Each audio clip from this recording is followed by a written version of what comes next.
Pai do Senhor, meus irmãos, aqui é seu irmão em Cristo, Giovanni Dias. Estamos aqui para poder ministrar uma escola bíblica dominical. Amém? Nós pertencemos aqui à Igreja Assembleia de Deus, bairro Aparecida. Temos como pastor, presidente, nosso querido irmão pastor Joadir Vidal. Congregamos lá na Igreja Assembleia de Deus, bairro Santa Rosa, pastor dirigente, pastor Álvaro.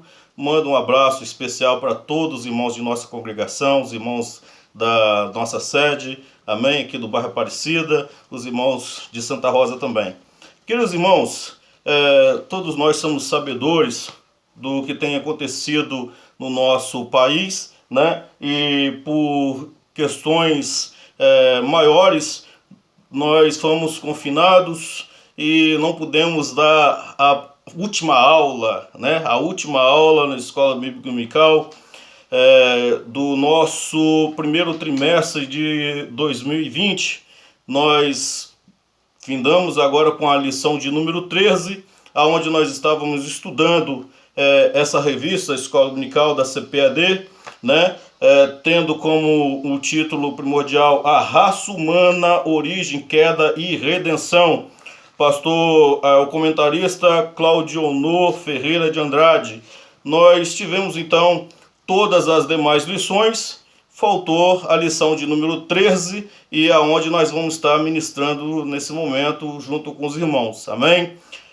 Gostaria de chamar a atenção dos irmãos que nos ajude, nos acompanhe, né?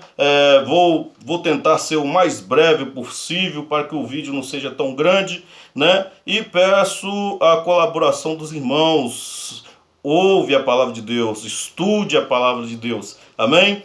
Então, vamos estar resumindo aqui todas as demais lições, né? Vamos estar falando aqui sobre o tema, obviamente, né? E nós vamos ver que estudamos, então, a lição 1, nós falamos sobre Adão, o primeiro homem.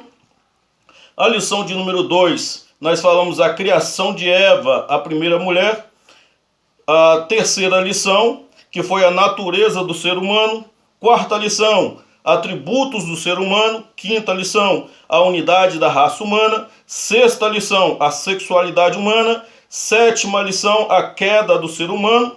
Oitava, o início da civilização humana. A nona lição foi o primeiro projeto do globalismo. Lição de número 10, nós vamos ver que só o evangelho muda a cultura humana. E a lição de número 11, nós vamos ver que o homem do pecado. A 12ª lição, Jesus, o homem perfeito. E agora, para nós finalizar, agora nós vamos estudar sobre a lição de número 13, a 13ª lição e última, o novo homem em Jesus Cristo. Amém? Então, vamos chamar a atenção dos irmãos aí, acerca dessa leitura, né? Lição de número 13, o novo homem em Cristo Jesus. Amém? Gostaria de compreensão dos irmãos também o seguinte: eu não vou estar editando o vídeo, amém, irmão? Não vou editar o vídeo, então eu vou fazer o vídeo direto, amém? Então, vamos lá. O texto áureo diz assim, até que todos chegamos à unidade da fé e ao conhecimento do Filho de Deus, a varão perfeito, à medida estatura completa de Cristo. Então nós vamos ver aqui que essa parte está lá em Efésios capítulo 4, versículo 13, né? Que fala sobre o que nós almejamos, né? Tendo em vista, irmãos, obviamente, que esse estado de perfeição, né, nós só vamos alcançar quando tivermos na eternidade, né? Porque o que o comentarista coloca aqui, como um texto áureo, um versículo muito interessante, né, e muito edificador, que é o que nós almejamos, na verdade, até que todos cheguemos à unidade da fé e ao conhecimento do Filho de Deus, a varão perfeito, à medida da estatura completa de Cristo. Obviamente, né, irmãos, que essa situação ou esse estágio fica bem complicado para nós, como meros mortais, alcançarmos agora. Esses atributos só conseguiremos ou só obteremos na eternidade com o corpo em glória. Porque na verdade que fala sobre a unidade da fé, o conhecimento de Deus, olha, o conhecimento de Deus, varão perfeito, medida e estrutura de Cristo. Esses atributos só vamos conseguir com o corpo em glória. Amém? Então, vamos ver lá a introdução. Diz assim: é possível alcançar a perfeição espiritual nessa vida? É uma pergunta. Do ponto de vista humano, não. Mas quando abrimos a Bíblia Sagrada, constataremos que tal perfeição não somente é possível, como também desejável e requerida de todos aqueles que professam o nome de Deus. Se nos valemos de nossas forças, jamais alcançaremos. Mas em Jesus Cristo, nossa velha natureza renasce para a vida eterna. Dessa forma, o ideal que Deus estabeleça primeiro Adão, estabelecera para o primeiro Adão tornar-se possível em seu filho o último Adão. Nessa última lição do trimestre, estudaremos o nascimento e justificação, santificação, glorificação do nome do homem em Cristo. E que o Espírito Santo nos ilumine nesta aula. Amém? Então, nós vamos estar falando sobre esses assuntos, né? Justificação, novo nascimento, santificação, né? E o primeiro ponto, nós vamos ver aqui, o primeiro tópico é o nascimento do novo homem. Aí nós temos nós temos 4 subtópicos, né? Que são o nascido novo do sangue, nascido não do sangue nem da carne. Nós temos o nascido de Deus, nascido em águas e nascidos no Espírito Santo. Pois bem, vamos lá ao primeiro ponto, que é o nascimento do novo homem. Amém? Jesus ensinou a Nicodemos, o renomado mestre da lei, que o novo homem não é gerado nem de carne e nem de sangue, mas de Deus, das águas do Espírito. Veja bem, irmãos, muito interessante quando nós lemos aqui a leitura bíblica em classe, que é um dos diálogos mais emblemáticos da Bíblia. Um dos diálogos mais emblemáticos, que é a conversa, o diálogo entre Jesus e Nicodemos, que nós vamos ver lá, que está lá em João, capítulo 3, versículo 1 a 16, que é a nossa leitura bíblica em classe, né? Então, isso é muito interessante quando nós falamos acerca disso, porque ali está falando justamente sobre o novo nascimento.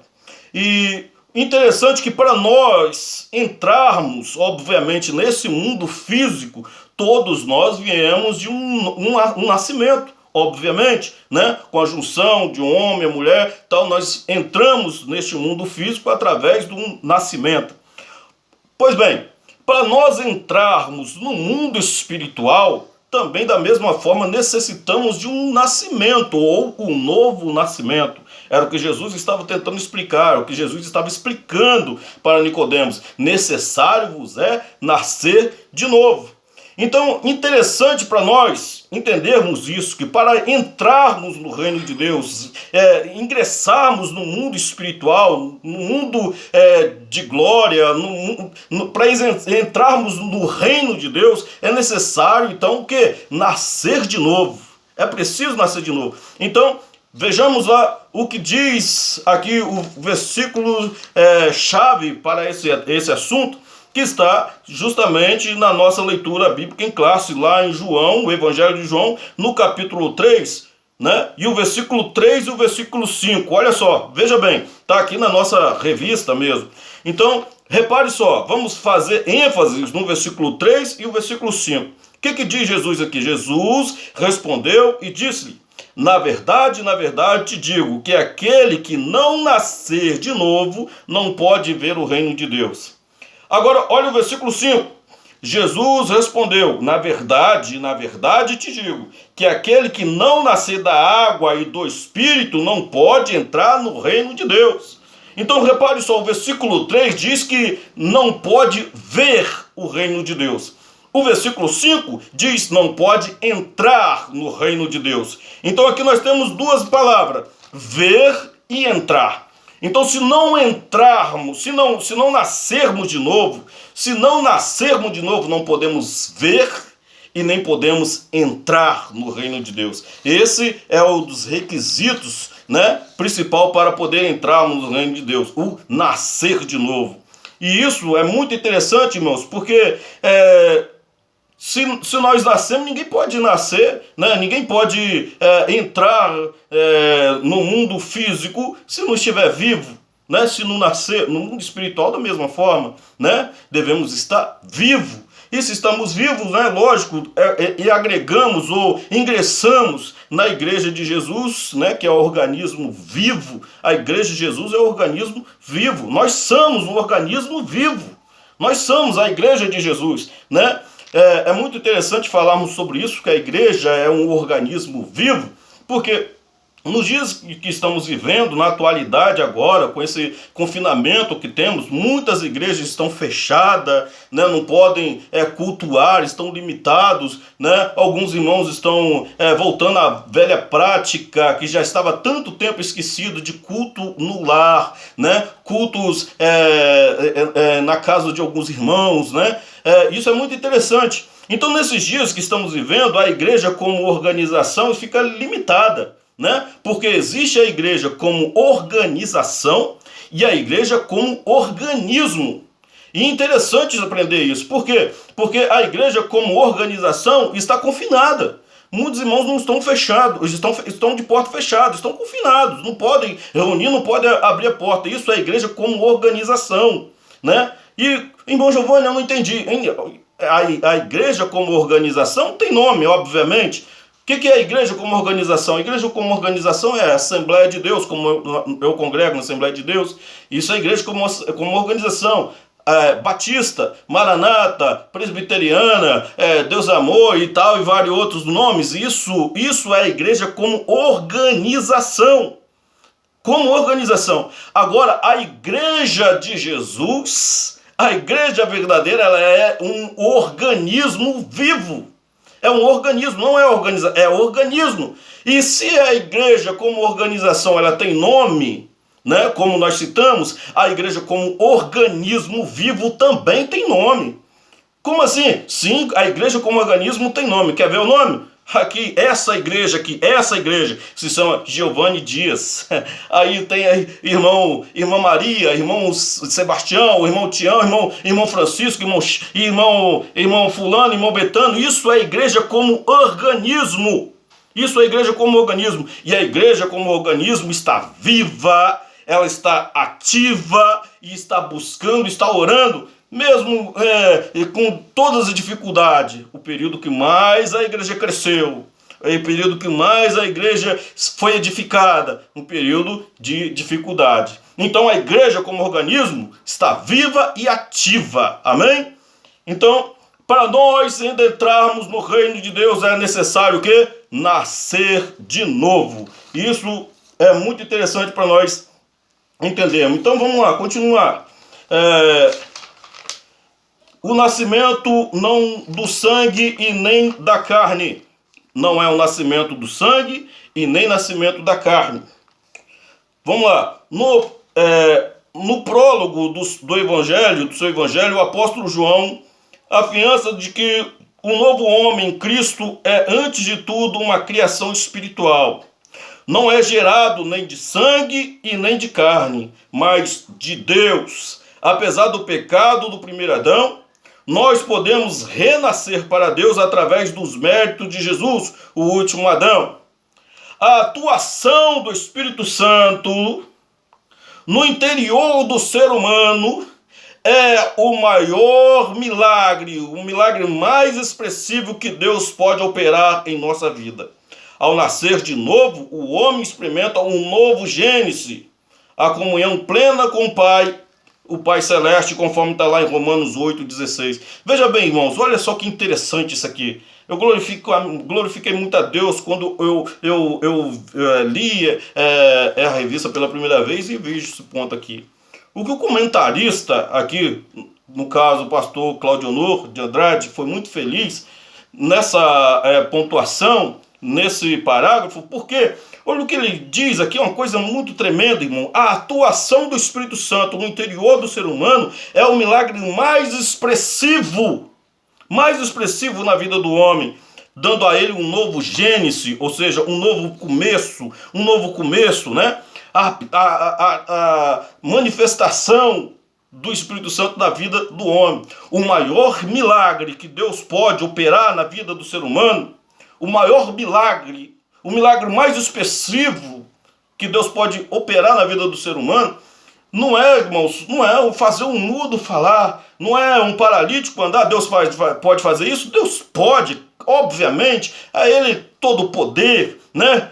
Todo o poder, toda a glória. É um Deus onisciente, onipresente, um Deus poderoso. Obviamente não estamos aqui para limitar o poder de Deus, que Ele é tremendo. Mas como se refere à vida humana, nossa vida, o maior milagre que Deus pode operar na nossa vida não é fazer um paralítico andar, não é fazer um mudo falar. O maior milagre que Deus pode fazer na nossa vida, na minha vida, é salvação da nossa alma, é nos salvar. O nosso nome está escrito no livro da vida. Esse é o maior milagre na vida do homem, é a salvação da vida dele. Lembra quando Jesus lá deu ordenança aos discípulos e mandou, aí eles foram, pregaram, né, e fizeram milagres e voltaram todos eufóricos diante de Jesus e falando: Senhor, mestre, o Senhor não sabe o que aconteceu, Senhor. Olha, Senhor, em teu nome nós expulsamos demônios, fizemos isso, fizemos aquilo, em teu nome nós fizemos muitas maravilhas. Aí Jesus olhou para eles e disse: vocês estão alegres por isso? Se alegrai-vos antes, porque o seu nome está escrito no livro da vida. Esse é o maior milagre que Deus pode estar fazendo na vida do homem, é salvar a vida do homem, é salvar a salvação dele, é a salvação, o nome escrito no livro da vida. Esse é o maior milagre. Interessante isso, irmãos, porque hoje nós vamos ver aí tantas pessoas, testemunho de pessoas que eram lá, era um ébrio, era um pecador, era uma prostituta, era tanta coisa ruim, estava perdido. Mas através da palavra foram alcançados, o Espírito Santo então o alcançou, o transformou, o lavou, o remiu, o edificou e o transformou para a glória de Deus e colocou o nome escrito no livro da vida. Esse é o maior milagre que Deus pode estar fazendo na vida do homem. Interessante nós falarmos sobre isso, irmãos, porque o Evangelho ele é transformador. Ele transforma o mais vil pecador. O Evangelho ele transforma o mais vil pecador. Eu louvo a Deus, eu amo, os irmãos sabem, eu amo muito os louvores da harpa cristã. E tem um hino da harpa cristã, o hino 322, que eu gosto muito desse louvor, porque ele fala justamente isso. A letra do hino diz assim: são as santas escrituras que nos falam de perdão, que transformam o homem velho em uma nova criação. Né? Você vê lá, são o evangelho, né, que transforma o homem. Né? Nunca mais vai ser ouvido outro conto de amor que transforma o perdido e o rebelde pecador, como o santo evangelho que nos fala de perdão e transforma o homem velho numa nova criação. Né? É esse lá o louvor 322 da harpa cristã.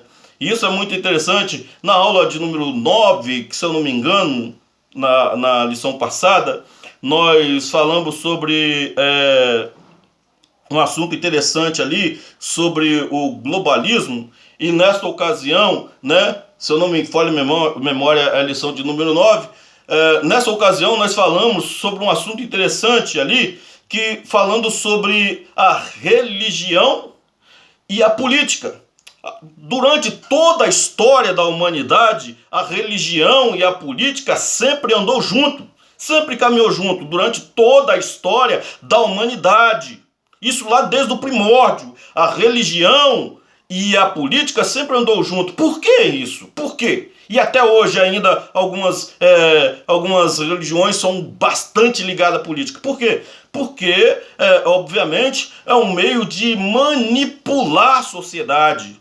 O maior meio de manipular a sociedade era através de quê? Da religião e através da política. Agora você pode me perguntar, mas irmão Giovanni, por que o evangelho é diferente? O evangelho é diferente por quê? Porque o evangelho não manipula, o evangelho transforma.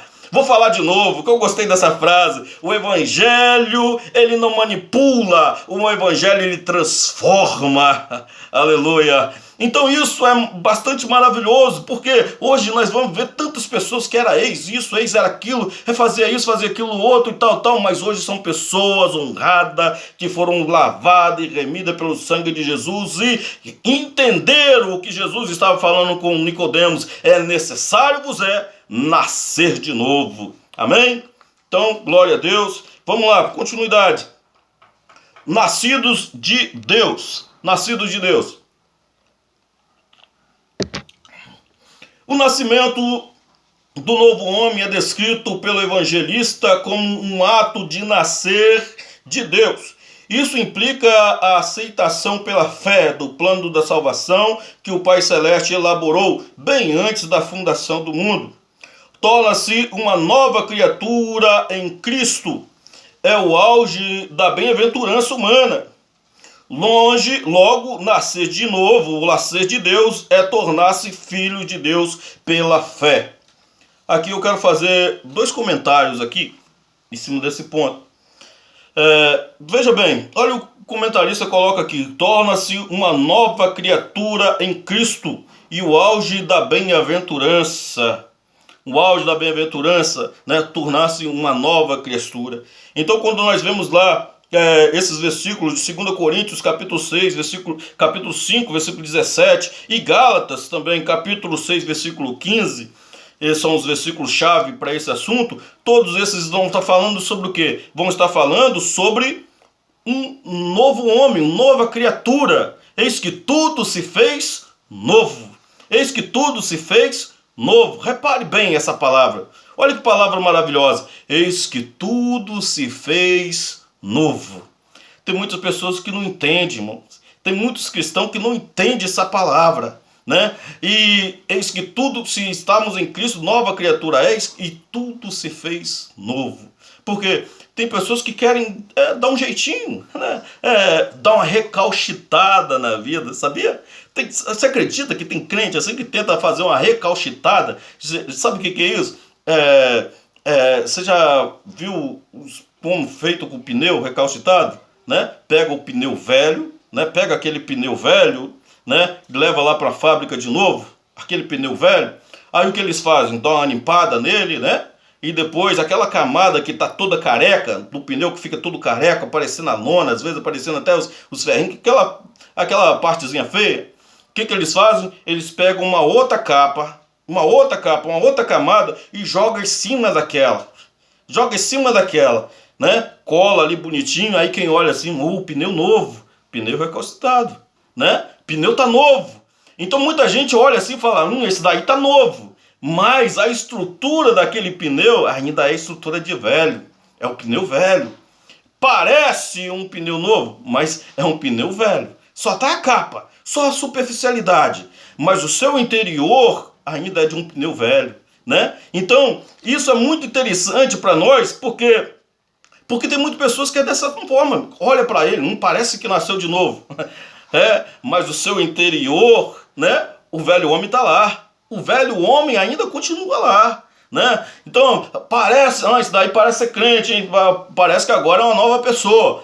Mas o interior, Deus conhece. Então, quando a Bíblia diz assim, que eis que tudo se fez novo, quando a Bíblia diz que nós devemos nos despir do velho homem, né? É exatamente isso, nascer de novo. Não é dar uma recalcitada, né?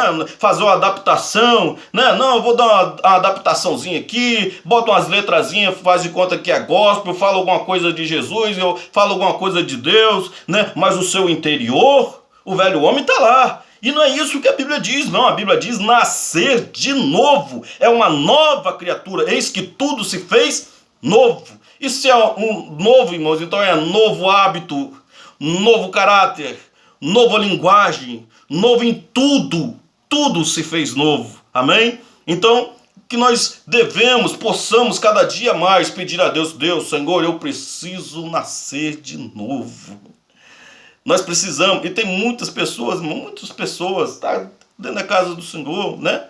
E ainda não experimentaram o verdadeiro nascimento. Tem muitas pessoas assim. Então, que nós possamos, nesses dias, meditar nisso. Que essa palavra possa fazer efeito em nosso coração. Qual é a maneira que eu possa ver se eu realmente estou nascido de novo? Se eu realmente alcancei o que a Bíblia diz? Eu tenho que ver como era a minha vida antes. E como é a minha vida agora. A Bíblia diz assim, que tudo se fez novo, então tem que ser tudo novo. O meu caráter é o mesmo de antes? O meu jeito de falar é o mesmo de antes? O jeito de eu me relacionar com as outras pessoas é o mesmo de antes? Ou se tudo se fez novo? Né? E interessante também que o comentarista diz que logo ao nascer de Deus é tornar-se filho de Deus pela fé. Tornar-se filho de Deus pela fé. Isso é muito interessante porque muitas pessoas confundem as coisas, né? Entre criaturas de Deus e filhos de Deus. Quando nós vamos ler lá em João, capítulo 1, evangelista João, capítulo 1, versículo 12, nós vamos ver lá o que a Bíblia diz assim: mas todos quantos receberam, deu-lhe o poder de serem filhos de Deus, a saber, os que creram no seu nome. Quando nós vamos ver lá naquela passagem lá de João, de Marcos, né? De Marcos, no capítulo 16, né? O versículo 16 e diante, aquela grande convocação chamada, nós vamos ver que a ordem era ide por todo mundo e pregar o evangelho a quem? A todas criatura. Então, o homem, ele é criatura. Todos nós somos criaturas de Deus. A partir do momento que aceitamos a Jesus pela fé, então passamos a ser filhos de Deus. Só é filhos de Deus quando aceitamos a Jesus Cristo como Salvador, né? Pela fé nos ingressamos então à família de Deus, então aí a partir de então somos filhos de Deus. Fora disso, é apenas criatura. É apenas criatura. E tem muitas pessoas achando, se confundindo aí as coisas, confundindo, né? Eu também sou filho de Deus. Você já viu? Tem pessoas que já chegam no bar para tomar um negocinho, né? Já chega lá, também vou tomar uma, também, bota uma para mim aí também. Afinal de contas, eu sou filho de Deus, né? Mas filhos de Deus são só aqueles que aceitam a Jesus Cristo como Salvador, né? Nascem de novo e agora se ingressam à igreja como organismo, né? Se ingressa agora à igreja de Jesus, né? Ao reino de Deus. Pois bem, vamos lá. Nascido das águas. Vamos lá, nascido das águas. Nascido das águas. O batismo em água só tem efeito salvador quando recebido pela fé. Se devidamente observado, simboliza não apenas a morte e a ressurreição de Cristo, como também o renascimento espiritual daquele que recebe-o como Salvador e Senhor. Dessa forma, cumpre-se o que Paulo escreveu, asseverando que Jesus nos salvou mediante do lavar e regenerador e renovador do Espírito Santo. Dessa experiência ressurge o novo homem em Jesus Cristo. Bom, vejamos o seguinte, irmãos. É muito interessante nós falarmos sobre o batismo, que foi duas apenas ordenanças dadas à igreja. A igreja de Jesus foi dada a ela duas ordenanças. Quais são? Primeiro, o batismo e o segundo, a Santa Ceia. As duas ordenanças, né? E o comentarista diz assim: se devidamente observado no que tange ao batismo, né, simboliza não apenas a morte e a ressurreição de Jesus Cristo, como também o renascimento espiritual daqueles que estão ingressando agora ao reino, né?